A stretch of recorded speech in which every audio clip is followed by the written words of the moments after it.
Enduro racing is probably the biggest category of racing right now, with everything from small local races, like what they do here at the Forest of Dean, selling out, to big nationals.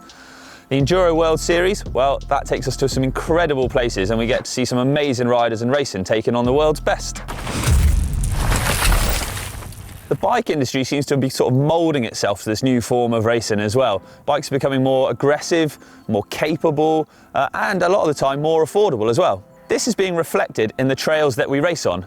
So whether you've got your sights set on something small and local, a little personal goal, or you've got your sights set on something much bigger, maybe an EWS or something like that, training is going to be pretty important. So let's see what we can do and what we can focus on to get the most out of your time and really improve your skills.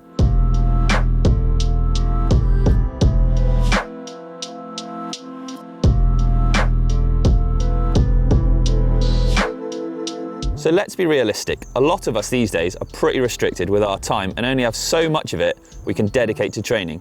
So it's pretty important to maximise the time you have. Focusing your effort on particular areas of weakness you may have is the best way to get the quickest results. But what is the best way to train for a discipline that has the sprinting of downhill and the endurance of XC all rolled into one? For the purposes of this video, let's say that most people are going to be aiming for a specific event out there. So it gives us a bit of time to get a training plan together and really target what we're going to be after. Firstly, I take a look at what time you can spare and how much of it a week you can spare.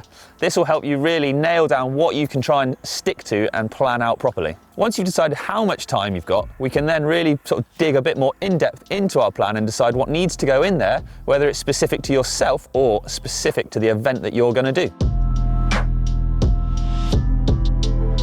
So no matter what enduro event you're going to choose to do, there's more than likely going to be some distance and time in the saddle involved. I know there is from my experience, that's for sure.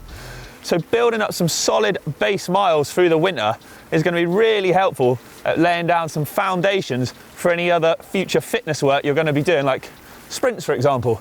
The weekend is more than likely when you're going to have time to do those longer rides. If you can get out for a good couple hours at a time, then that is great. If you can do a little longer, winner, winner. Also, on these longer rides, if you can throw some sprints into the mix as well, that's sort of going to help you simulate what a race situation is going to be like. Now, I do a lot of my base miles on the road, but also like to do them off-road, as that's obviously what we're going to be racing on.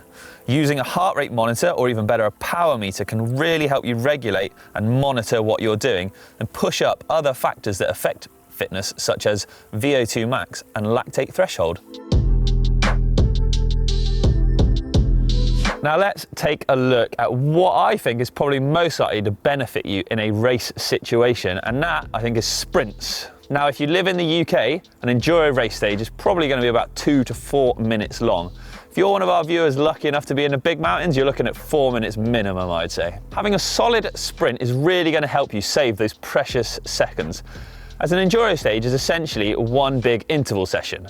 But what is an interval session, I hear you say? Ta-da! So here we are, back on my turbo trainer setup. And it's a pretty sweet setup, I got to admit. I've got a direct drive turbo trainer at the back here, but you can use a normal turbo as well. So an interval session is essentially exercise at high intensity bursts with small bits of rest in between, working you more anaerobically to really push that threshold up and get that heart rate going. Now, an example of a training session I love to hate is 12 30-second sprints. In between, you have a 2.5 minute rest, and between each sprint, you reduce the rest period by 5 seconds. Now, this is blooming tough, and it is going to get your legs going, but in the long run, it's really going to pay dividends.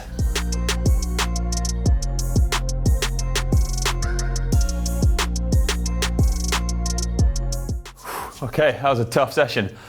I think for my next trick, I'm going to have to beam on out of here and get some rowdier trails, I reckon. Get back in the dirt. Take me away. Whoa, how did I get here so fast? Holy moly, that's blooming amazing. We need them for uplift. Well, since now that we're here, we might as well talk about the last section of training we're going to do, and that is course specific. So when I say course specific, what do I mean? Well, course specific can be anything from tailoring your riding to tackle a certain area of a trail that you might struggle on, or like I said, with your fitness. So for me personally, I always found it tougher at races when it got wetter and rootier.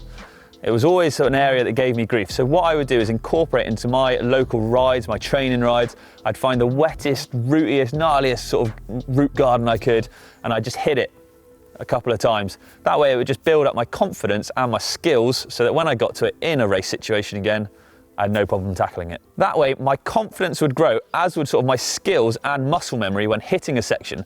So when it came to race time, I was less stressed and bothered by it and could focus more on racing. You can do this for almost any type of obstacle or area of your riding you feel you need to improve. And by sticking at it, you should hopefully see some positive results. Right, I hope I've managed to impart some of my training wisdom on you for enduro races, and hopefully see you at an enduro race sometime soon. Don't forget, click the globe to subscribe and give us a thumbs up. And if you want to see some racing action, click down here to see who's the quickest GMBN presenter.